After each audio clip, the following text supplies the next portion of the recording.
Hello students, welcome to the Maths channel. So आज I am here with a question from coordinate geometry. ये question हम पढ़ते हैं और समझते हैं कि क्या क्वेश्चन में बोला जा रहा है और क्या हमें फाइंड करना है। देखो सबसे पहले तो ये आपको ऐसा लगेगा एक सब्जेक्टिव क्वेश्चन है, मैंने इसको सब्जेक्टिव की तरह बनाया, बट ये question in the form of comprehension आ सकता है। आइए समझते हैं क्या कह रहा है question. A variable straight line this which is 2p plus qx plus q plus py plus p plus 3q equal to 0 where p and q all belongs to real numbers passes through a fixed point p. Okay, now tangents are drawn from p to the circle x square plus y square minus 6y equal to 0 which touch the circle at q and r. Okay, now find the ratio of area of triangle pqr to area of quadrilateral OPQR where O is the center of the circle. ये I think इस question में mention करना भूल गया. Center is O. Okay. Second part is the coordinates of point S such that mod of PS equal to mod of QS equal to mod of RS. Okay. ठीक है. सबसे पहले इस क्वेश्चन समझ में आ गया आपको या नहीं आया?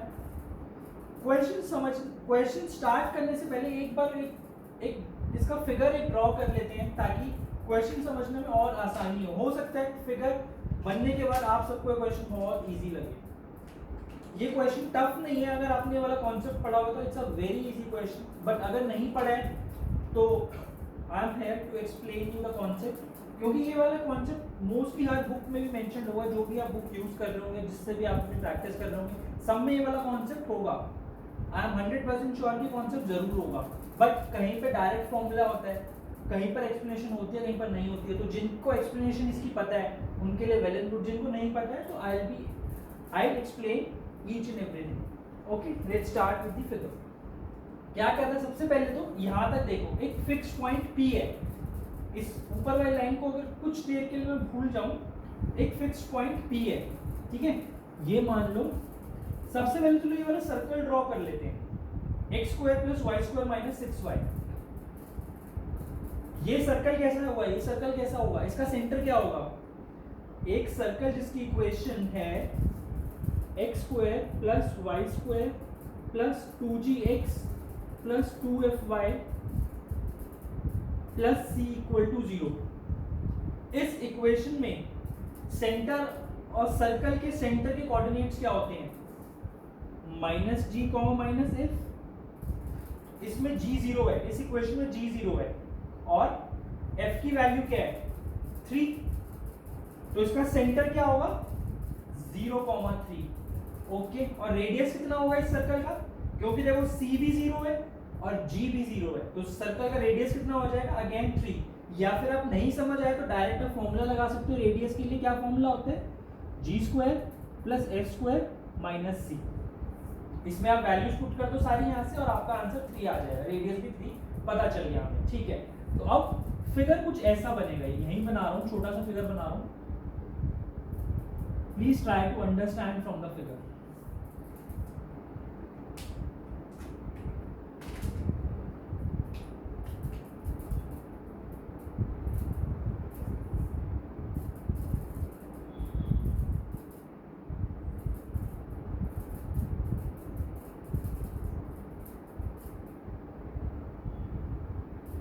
ये सर्कल होगा इसका, ठीक है। सर्कल डायग्राम थोड़ा ऐसे ही बना है, but please try to understand. ये सर्कल है जिसका सेंटर है 0,3 और रेडियस है 3, तो ओरिजिन से पास करेगा, राइट, ठीक है। अब वो क्या बोल रहा है, और इससे ये सेंटर है मेरा O, एक कोई पॉइंट है P, कहीं भी हो सकता है पॉइंट, मुझे नहीं पता कहाँ है, मैंने जनरल एक एज्यूम कर लिया कि यहाँ पर होगा। उससे टेंजेंट्स ड्रॉ किए गए, एक टेंजेंट मान लो इससे कुछ ऐसा बनेगा, एक टेंजेंट कुछ ऐसा बनेगा, ठीक है।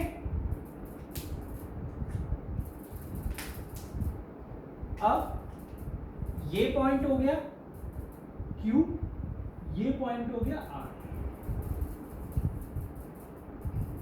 ओके, मैं इसको ज्वाइन कर देता हूं। अब मुझे बताना क्या है, मुझे ये बताना है कि the ratio of area of triangle P Q R to the area of quadrilateral O P Q R, ये बनेगा। ये आई थिंक इसमें नेमिंग कन्वेंशन गलत है, जिसको आप सही कर लो। इसका नेमिंग कन्वेंशन कुछ ऐसा होगा, O Q P R, O Q P R, ये क्वाड्रिलैटरल बनेगा, ठीक है।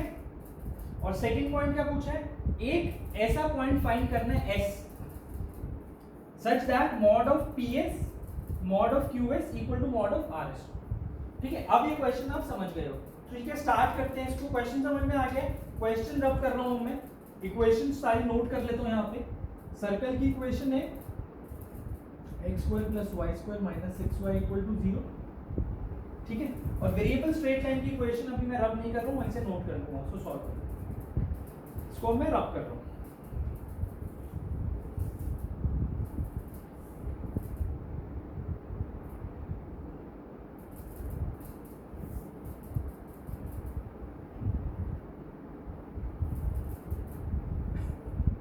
सबसे पहले तो हमें क्या करना होगा, इसमें हमारा फर्स्ट स्टेप क्या होगा इस क्वेश्चन में, to find the coordinates of P। ये एक वेरिएबल स्ट्रेट लाइन है जो कि हमेशा एक फिक्स पॉइंट P से पास करेगी ही करेगी। इसका क्या मतलब हुआ कि आप P और Q की डिफरेंट वैल्यूज इसमें डालो तो आपको डिफरेंट स्ट्रेट लाइंस मिलेगी। अब जो डिफरेंट स्ट्रेट लाइंस होंगी, स्ट्रेट लाइन सारी अलग होंगी बट एक P पॉइंट से जरूर पास करेंगी सारी की सारी। हमें वो पॉइंट फाइंड करना है, कोऑर्डिनेट्स ऑफ P हमारा फर्स्ट स्टेप होगा। कोऑर्डिनेट्स ऑफ P हम कैसे फाइंड करेंगे, देखिए ये इक्वेशन है स्ट्रेट लाइन की,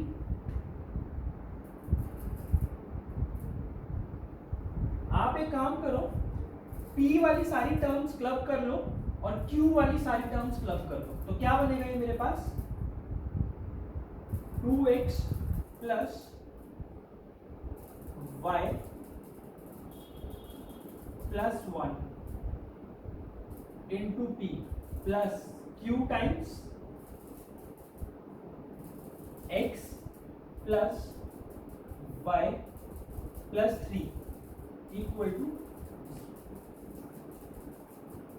ये बन गया। अब पूरी इक्वेशन को मैं P से डिवाइड कर देता हूं, तो क्या बनेगा 2x plus y plus 1 plus Q upon P times x plus y plus 3 equal to 0।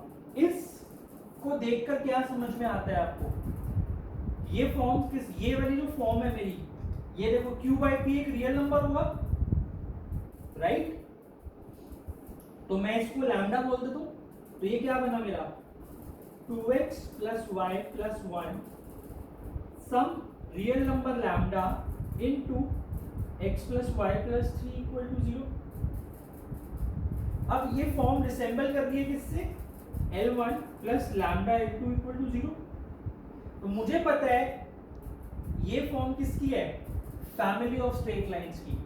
तो क्या मैं ये बोल सकता हूं कि जो ये फैमिली ऑफ स्ट्रेट लाइंस हैं, जो ये सारी स्ट्रेट लाइन है, एक फैमिली ऑफ स्ट्रेट लाइंस है, राइट। वो किससे पास करेंगी, इस दोनों लाइन के पॉइंट ऑफ इंटरसेक्शन से।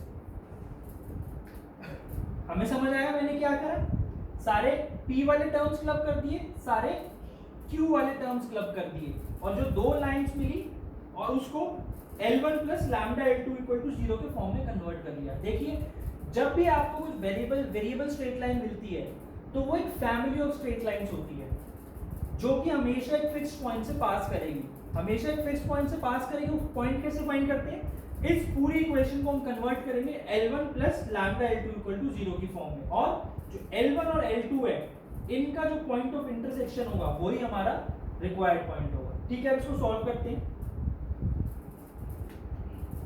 इसको सॉल्व करूंगा, मैं डायरेक्ट सॉल्व कर रहा हूं, इसको सॉल्व करने वाला पार्ट मैं आप लोगों के लिए छोड़ रहा हूं।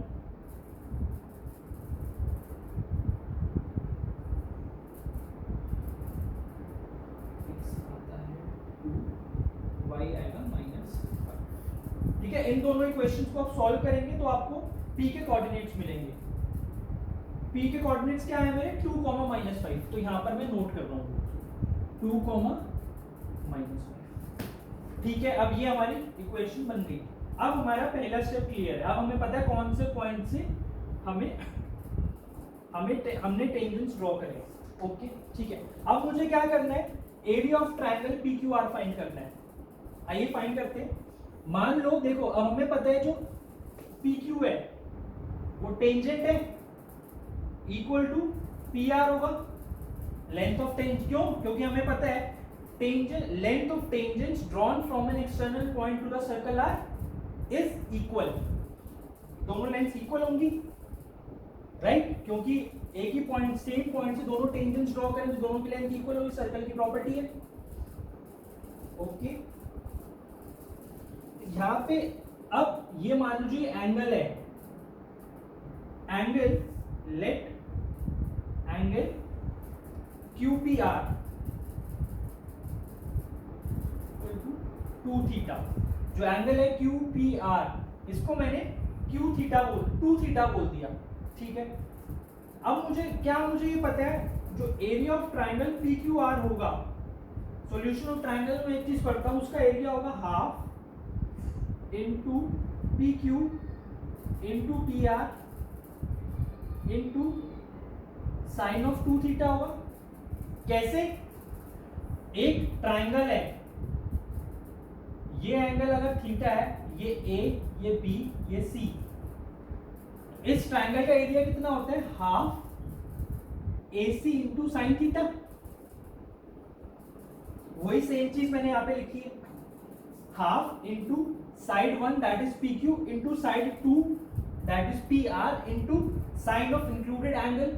इंक्लूडेड एंगल यहाँ पे मैंने कितना माना है? 2 थीटा, तो साइन 2 थीटा आ गया यहाँ पे, राइट? ओके, इसको मैं ट्रिग्नोमेट्री की हेल्प से ओपन करता हूँ। साइन 2 थीटा क्या होता है? 2 sine theta into cos theta.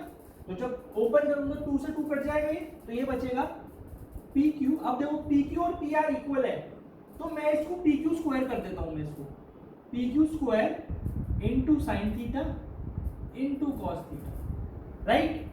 This is 1।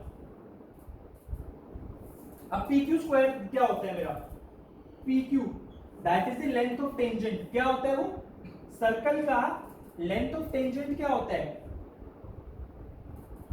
Root S1, where S1 is x1 square plus y1 square minus 6y1, right? अगर मैं सर्कल की इक्वेशन में पॉइंट x1, y1 जिससे मैं टेंजेंट ड्रॉ कर रहा हूं, अगर मैं वो पॉइंट पुट कर देता हूं तो मुझे क्या मिलता है? S1। और जब मैं इसको अंडर रूट कर लेता हूं तो मुझे क्या मिलता है? उस पॉइंट से ड्रॉ किए गए टेंजेंट की length of tangent, that is root S1, right? कितना आएगा ये? तो अब मुझे यहाँ क्या चाहिए? PQ square. PQ स्क्वायर कितना होगा? S1 हो जाएगा। अब मैं S1 भी फाइंड कर लेता हूँ।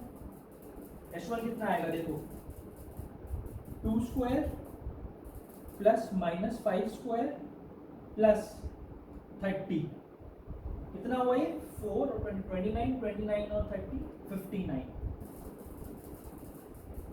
S1 की वैल्यू आई 59। अगर मुझे लेंथ ऑफ टेंजेंट निकालना होता is equal to root 59, root S1 होता है, राइट? ओके, अब ये वाला ट्राइंगल एक कंसीडर करो। अच्छा, मैं ज्वाइन कर रहा हूं किसको? O से P को ज्वाइन कर रहा हूं मैं। O से P को मैंने ज्वाइन कर दिया। अब एक चीज कंसीडर करो, OQ रेडियस है, ये टेंजेंट है, radius is perpendicular to tangent. तो जो ट्राइंगल OQP है वो एक राइट एंगल ट्राइंगल बन गया। राइट एंगल ट्राइंगल है, इसकी वैल्यू कितनी? ये R है, इसको बोल दो PQ को L। L मैंने लेंथ ऑफ टेंजेंट मान लिया। तो अगर मैं यहां से लिखना चाहूं साइन थीटा, तो ये देखो, अब क्योंकि सिमेट्रिक है सब कुछ अगर सिमेट्रिक है तो जो ये एंगल है ये थीटा हो जाएगा और ये एंगल भी थीटा हो जाएगा, डिवाइड होगा। जो OP जो लाइन है वो इस एंगल को बाइसेक्ट करेगी। अब अगर मैं इस ट्राइंगल में ये वाला एंगल लिखूं दैट इज साइन थीटा, कितना आएगा वो? R/L। साइन थीटा की वैल्यू कितनी आई? R/L। और कॉस थीटा अगर लिखूं तो no no no no, sine theta की वैल्यू आएगी R upon length O. Length O कितना होगा? एक राइट एंगल ट्राइंगल है, जो ये साइड है ये आर है, ये एल है, और ये कितना होगा? Under root R square plus L square Pythagoras theorem से। तो साइन थीटा कितना हो जाएगा इसमें? R upon under root of R square plus L square, right. और कॉस थीटा कितना हो जाएगा? Cos theta would be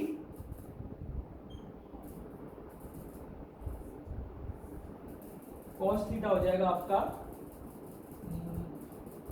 L upon under root of R square plus L square. ये दो फॉर्मूले है, कॉस थीटा साइन थीटा मिल गया आपको, पी क्यू पता है। अब मैं इसमें पुट कर देता हूं। उससे पहले बस एक बार, चलो पहले मैं एक बार इसको पुट कर देता हूं। तो triangle of P Q R क्या, इसका एरिया कितना आया मेरा?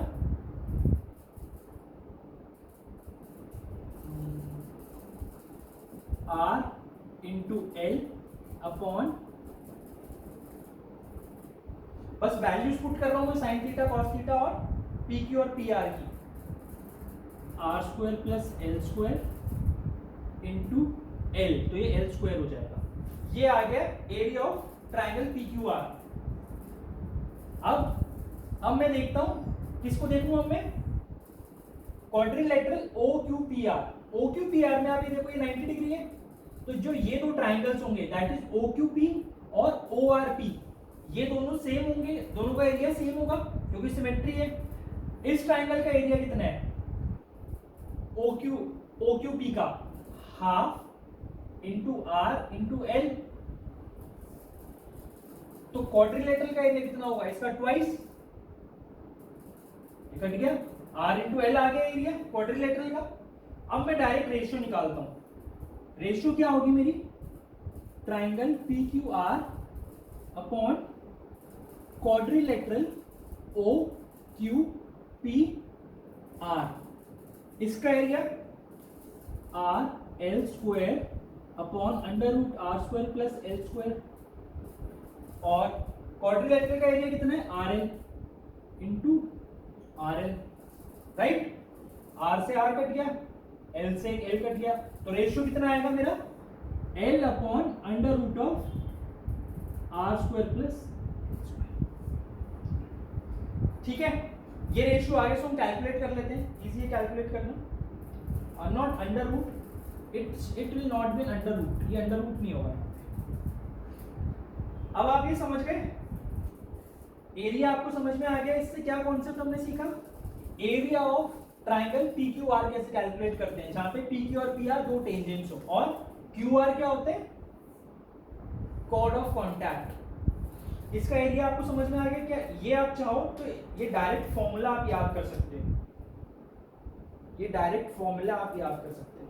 अब मैंने आपको ये समझा दिया कि फॉर्मूला आता कैसे है, ठीक है। अब हमें इसमें वैल्यू पुट करनी है। अब मैं इसको सारा रब कर रहा हूं एक बार। अब मैं एक बार सारा रब करके वैल्यूज पुट कर, या डायरेक्ट वैल्यूज एक बार पुट कर देता हूं। एल कितना आया मेरा? एल की क्या वैल्यू आई? Root 59 upon R square plus L square कितना होगा? 59 प्लस 9। एल की वैल्यू, एल स्क्वायर की वैल्यू 59, आर की वैल्यू है 3, तो आर स्क्वायर हो गया 9, 15 68। ये होगा रेशियो, अंडर रूट 59 अपॉन 68, ये रेशियो आएगी। क्लियर? और अगर ट्राइंगल का एरिया पूछा तो क्या आता? ट्राइंगल का एरिया से कितना आता? सिर्फ 3 इंटू 59 अपॉन 68, ये एरिया आता हमारा ट्राइंगल का, राइट। ठीक है, अब इसको मैं रब कर रहा हूं पूरा। अब सेकंड पार्ट बचेगी। Second part is also very interesting.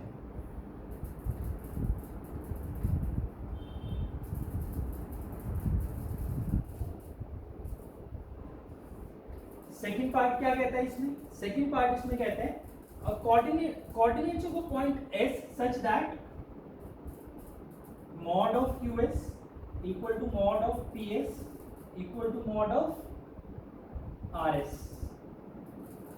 ठीक है, मतलब क्या है, एक ऐसा पॉइंट एस सच दैट जो लेंथ्स हैं QS की लेंथ इक्वल टू PS की लेंथ तो इक्वल टू RS की लेंथ। क्या हो सकता है वो पॉइंट, कैसे करेंगे इस क्वेश्चन को? देखो एक बहुत गंदा तरीका बताता हूँ, बहुत जनरल तरीका है, इससे क्वेश्चन कभी सॉल्व नहीं होगा। क्या क्वेश्चन क्या है, एक पॉइंट मान लो x1, y1 या अल्फा कॉमा बीटा मान h कॉमा के मान लो, ठीक है, अल्फा कॉमा बीटा मान लो। चलो एक बार डिस्टेंस फॉर्मूला उससे क्या करो, q के कोऑर्डिनेट्स फाइंड करो किसी तरह, r के कोऑर्डिनेट्स फाइंड करो और फिर ये लेंथ तीनों इक्वेट कर दो अल्फा बीटा से। नहीं होगा क्वेश्चन। इसकी ट्रिक क्या है, इसकी ट्रिक है ये समझना, ऐसा कौन सा पॉइंट होता है जो ट्राइंगल के तीनों वर्टिसेस से इक्विडिस्टेंट होता है? कौन सा पॉइंट होता है ऐसा? ऐसा एक ही पॉइंट होता है जो कि होता है circum centre of triangle PQR। मतलब जो S है वो सर्कम सेंटर होगा ट्राइंगल PQR का। तभी अगर वो S है तो जो ये QS, PS और RS है ये क्या बन जाएंगे, इस सर्कल के, सर्कम सर्कल के radius with radius QS, PS and RS। ठीक है, अब हमें क्या करना है, अब हमें सिंपली सर्कम सेंटर फाइंड करना है इस ट्राइंगल PQR का। ओके ठीक है, अब कैसे फाइंड करेंगे वो सर्कम सेंटर, इसका सर्कम? देखो एक चीज समझो,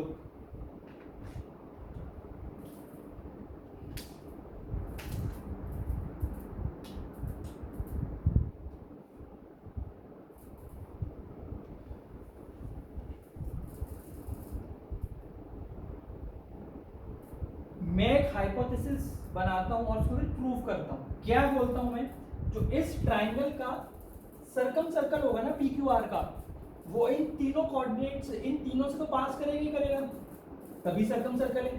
साथ में जो सेंटर है O, इससे भी पास करेगा। कैसे, ये कैसे पास करेगा, मैंने कैसे बोल दिया कि एक सर्कल जो कि PQR से पास कर रहा है वो सेंटर O से भी पास करेगा। कैसे बोला मैंने, ये ऐसे बोला। देखो चार पॉइंट्स कंसीडर करो, O, R, P और Q। ये एंगल 90 डिग्री है, ये एंगल भी 90 डिग्री है। ऑपोजिट एंगल का सम कितना हुआ इसमें, 180। और तो इसका मतलब जो ये वाला एंगल होगा that is angle QOR plus जो ये वाला एंगल होगा एंगल RPQ, यानी कि ये जो 2 थीटा जिसको मैंने माना था, इन दोनों का सम भी 180 डिग्री ही होगा, क्योंकि एक क्वाड्रिलेटरल में टोटल एंगल का सम 360 होता है। अगर इन दोनों का सम 180 है तो इन दोनों का सम भी 180 होगा। तो ये सर्कल की प्रॉपर्टी है। क्या प्रॉपर्टी है, अगर एक क्वाड्रिलेटरल जिसमें ऑपोजिट साइन का ऑपोजिट एंगल्स का सम 180 डिग्री होता है वो साइक्लिक होता है। साइक्लिक होता है मतलब वो चारों जो पॉइंट्स हैं वो एक ही सर्कल पे लाई करते हैं। इसका मतलब जो इसका सर्कम सर्कल होगा वो O के थ्रू भी पास करेगा। This is one. अब मुझे पता चल गया। अब सेकंड चीज मुझे क्या पता करनी है, जो ये OQ, जो ये OP होगा, OP, अब मैं इसको ऐसे ड्रॉ करता हूं, यहां पे ड्रॉ करता हूं मैं।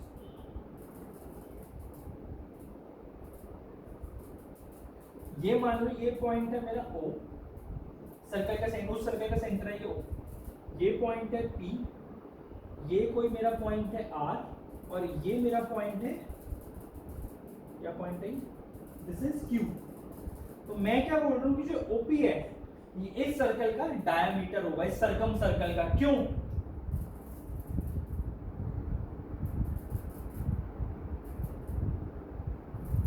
ये एंगल ORP, यहां पर देखो एंगल ORP मुझे पता है राइट एंगल है, 90 डिग्री है क्योंकि टेंजेंट है RP बाहर वाले सर्कल पे, तो मतलब ये एंगल 90 डिग्री होगा। और हमें पता है कि अगर ये एंगल 90 डिग्री है तो ये इसका डायमीटर भी होगा, एक सेमी सर्कल होगा। तो इसका मतलब इसके कोऑर्डिनेट्स मुझे पता है, इसके कोऑर्डिनेट्स मुझे पता है, जो इसका सर्कम सेंटर होगा तो इन इस लाइन का दैट इज ओपी का मिड पॉइंट होगा, ठीक है, मिड पॉइंट होगा। अब हमें मिड पॉइंट का फॉर्मूला पता है, एस क्या होगा, ओ और पी का मिड पॉइंट, ओ और पी का मिड पॉइंट मतलब ओ के कोऑर्डिनेट्स क्या हैं 0,3, तो इसका लिख दो सब formula 0 + 2 upon 2, 3 - 5 upon 2 that is 1, -1। जो एस होगा वो मेरा 1, -1 होगा। क्यों? क्योंकि वो इस सर्कल का सेंटर होगा, सर्कम सेंटर, इस ट्राइंगल का सर्कम सेंटर होगा, विच इज 1, -1। इसके अलावा आपसे इस सिनेरियो में और क्या क्या पूछ सकते थे वो, equation of Q R that is equation of chord of contact, उसका फॉर्मूला, उसका डायरेक्ट मेथड क्या होता है, T = 0, राइट। इस क्वेश्चन के थ्रू आपको कॉर्ड ऑफ कॉन्टैक्ट भी समझ आ गया क्या होता है, T = 0 से हम कैलकुलेट करते हैं। अगर Q और R के कोऑर्डिनेट्स पूछो तो कैसे निकाल सकते थे, अब T = 0 से इसकी इक्वेशन निकालो, इस लाइन की QR की, और उसको सर्कल के साथ सॉल्व कर लो, तो आपको दो कोऑर्डिनेट्स मिलेंगे, एक Q होगा और एक R होगा, राइट। एंगल आपने बता दिया, Q बता सकते हो आप, R बता सकते हो, एरिया ऑफ दिस क्वाड्रिलेटरल बता दिया, एरिया ऑफ दिस ट्राइंगल बता दिया, सर्कम सेंटर बता दिया। अब अगर सर्कल की इक्वेशन पूछ ले तो कैसे बताओगे, अब आपको पता है O और P डायमीटर के ऑपोजिट एंड्स हैं सर्कल के, दोनों के कोऑर्डिनेट्स पता है, तो डायमीटर फॉर्म ऑफ सर्कल लगा दोगे, क्या होते हैं x - x1 * x - x2 plus y - y1 * y - y2 = 0। इससे आप सर्कम सर्कल की इक्वेशन भी निकाल लोगे इस फॉर्म से। ये सब कुछ जेई में आया हुआ है, area of this triangle, equation of this circumcircle, circumcentre के कोऑर्डिनेट्स, इस क्वाड्रिलेटरल का एरिया, Q और R के coordinates, length of tangent, chord of contact की इक्वेशन, ये सब कुछ जेई में पूछा हुआ है, जो आज मैंने आपको इस एक क्वेश्चन से सब कुछ क्लियर कर दिया, राइट। एक बार रब कर रहा हूँ, एक बार समरी देख लेते हैं क्वेश्चन की कि क्या क्या कॉन्सेप्ट्स हमने डिस्कस किए, then will wrap.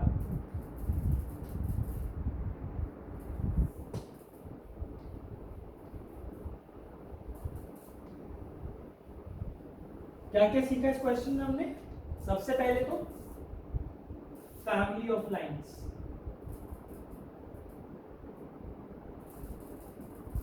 Right.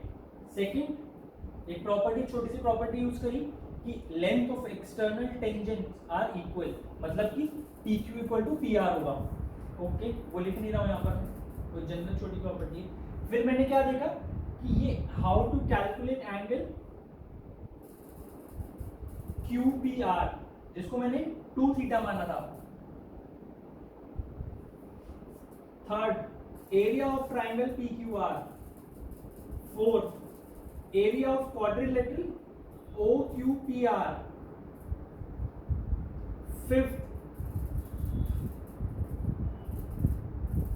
Circum centre के coordinates of triangle PQR। Six, अच्छा एक यहां पर एक और हमने क्या चीज सीखी, लेंथ ऑफ टेंजेंट,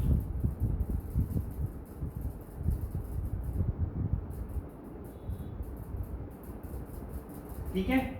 और क्या सीखा, सर्कम सर्कल की इक्वेशन,